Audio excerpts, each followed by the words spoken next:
22nd century. 5 years after the rebellion on Mars, an elite squad of nano-enhanced soldiers join forces with the faction to put an end to 15 years of unnecessary bloodshed under the brutal dictator Sobot.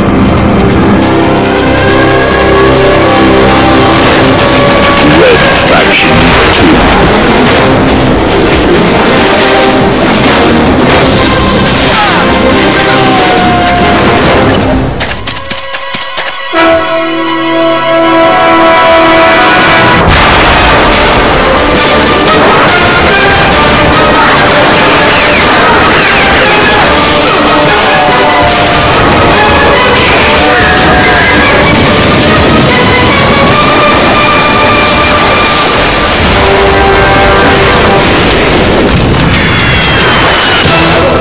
In designing the sequel to Red Faction, one of the best-selling and critically acclaimed releases of 2001, the team at Volition was determined to create an even more immersive experience for the hardcore action fan.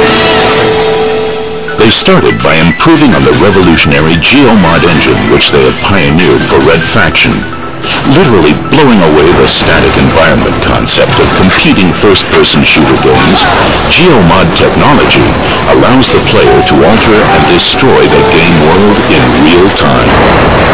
Red Faction 2 is using an enhanced version of the GeoMod engine that we featured in Red Faction 1.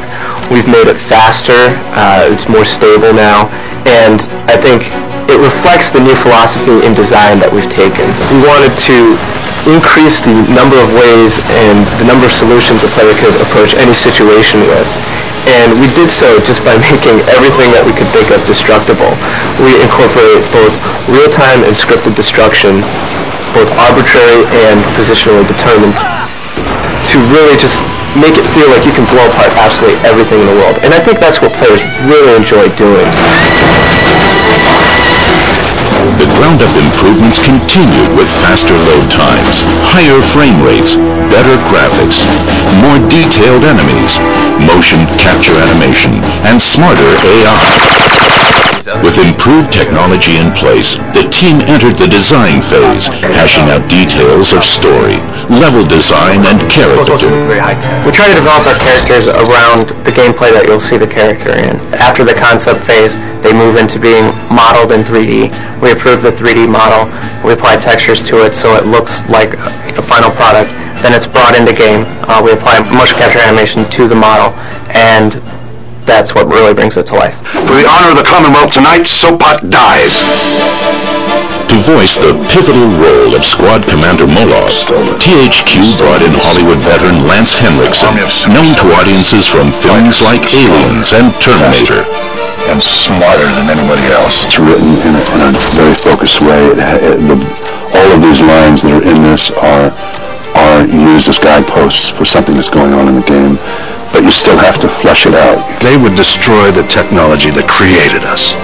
I will use the nanotechnologies it should be used. And I played squad leaders, and I played soldiers and cops, and you know, so I'm drawing on that reality that I already know to include it into this. Those guys have more guts than sense. With the lines being blurred between interactive entertainment and traditional Hollywood movies, you'll start to see a lot more recognizable names occurring in video games. And by casting Lance, you know, we feel we're on the cutting edge of that movement or that trend. The futuristic setting inspired an imaginative array of vehicles and weaponry for the game, including nano-enhanced weapons that are faster, more accurate, and more lethal. Red Faction 2 combines sort of traditional realistic type environments and weapons and vehicles with a futuristic twist. And this gives our designers a lot of creative freedom to experiment and come up with the things that are the most fun and the most cool. Another added feature is dual-handed weaponry. In Red Faction 2, now when you're holding the gun with your right hand, you can actually throw the grenade with your left hand. And you can wield a gun in both hands and fire them independently with a trigger from both sides actually now. And there'll be a lot of times when you'll be blazing away with, you know, rounds coming from both sides. With wall-to-wall action, the team at Volition hopes that players will come back to fight for the faction again